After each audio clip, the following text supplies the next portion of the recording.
आज सुबह सुबह जो मेरे लिए आधी रात से कम नहीं थी, मैं और मेरा बैग तैयार होकर वेट करने लगे सुबह 5 बजे वाली बस का जो बाजार जाने वाली थी, जहाँ रॉकी भाई मुझे दुखी मन से बाय कर रहा था क्योंकि आज जा रहा हूँ मैं पोर्ट ब्लेयर और आज ये मेरा बस छूटते छूटते बचा क्योंकि मैंने बस को देखा ही नहीं था। पर शुक्र है ड्राइवर का जिसने मुझे देखकर बस रोक दिया। बाजार पहुंचा तो देखा डिगलीपुर के कुत्ते भी सूर्य नमस्कार कर रहे थे, मगर इसके खुद की जाति वाला ही इसे सपोर्ट नहीं करके अजीब नजरों से देख रहा था। बाजार में 1 घंटे खड़े रहने के बाद फाइनली मेरा 7 बजे का पोर्ट ब्लेयर एक्सप्रेस बाजार पहुंच गया। बाजार से निकलने के बाद हमारा बस जंगल के बीच पहाड़ों के पार भागता हुआ सीधा जा पहुंचा रेस्ट कैंप में। रेस्ट कैंप में ठूसा हमने 4 इडली और 1 वड़ा जो काफी टेस्टी थी, और ये रहा हमारा बस। कांग्या ये रहा। रेस्ट कैंप से निकलते ही मैं कैबिन में जा बैठा और वहां मुझे दिखा सामने से आता हुआ एसएसवी लाइंस का बस, जो पहले कदमतला से मायाबंदर चलता था, मगर रॉय बस के आने के बाद अभी वो रंगत से मायाबंदर जाता है। फिर थोड़ा आगे जाते ही हमें दिखा सबका फेवरेट और नॉर्थ अंडमान का किंग बस रॉय ट्रांसपोर्ट। उसके बाद हमने लिया कुछ देर कैबिन राइड का मजा, क्योंकि ड्राइवर थे इब्राहिम भैया,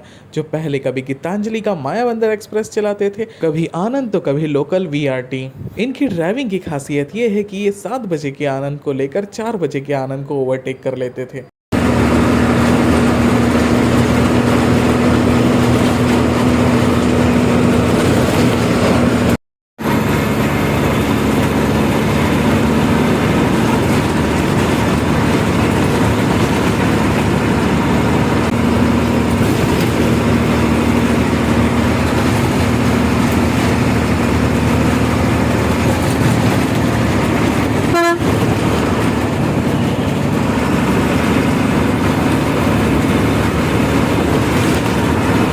फिर रंगत पहुंचते ही मिला हमें सामने से आता हुआ आनंद, जिसको बाय करके हम बढ़ गए आगे रंगत के एसटीएस बस स्टैंड की ओर, जहां देखने को मिला रंगत बस स्टैंड वाले सुधर गए और सारे बसों को लाइन से खड़ा कर रखा है। तभी मैंने देखा 10 मिनट में हमारा बस चेकिंग होकर वापस सामने आ चुका है। पर रंगत वाले अब तक पूरा नहीं सुधरे थे, इसलिए हमारे बस के सामने बम्बू फ्लैट एक्सप्रेस लिखकर उसके पैसेंजर्स को भी हमारे बस में चढ़ा दिया। क्योंकि बम्बू फ्लैट एक्सप्रेस 12 टांग में खराब हुआ था, इसलिए हमें अपने बस से उन पैसेंजर्स को 12 टांग तक छोड़ना था। सारे पैसेंजर्स को लेकर हम पहुंच गए कदमतला, जहां रंगत टू पोर्ट ब्लेयर जाने वाला एसएस ट्रांसपोर्ट पहले ही पहुंच चुका था। यहाँ डिगलीपुर जाने वाले एसटीएस और एसएस ट्रांसपोर्ट को बाय करते हुए हम सीधा टूट पड़े अपने खाने के ऊपर। वहां से निकलकर हम सीधा पहुंचे एटीआर के मेन अट्रैक्शन उत्तरा जट्टी के पुल में।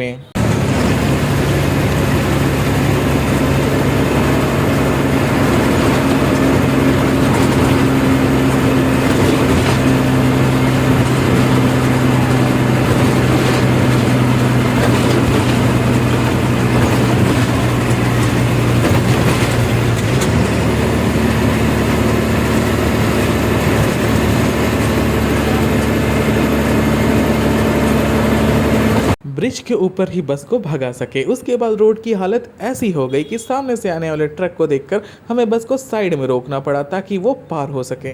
उस रास्ते को जैसे तैसे पार करके हम पहुंचे 12 टांग और सामने एसएस ट्रांसपोर्ट को देखकर लग गए हम भी लाइन में उसके पीछे पीछे बोट में चढ़ने के लिए।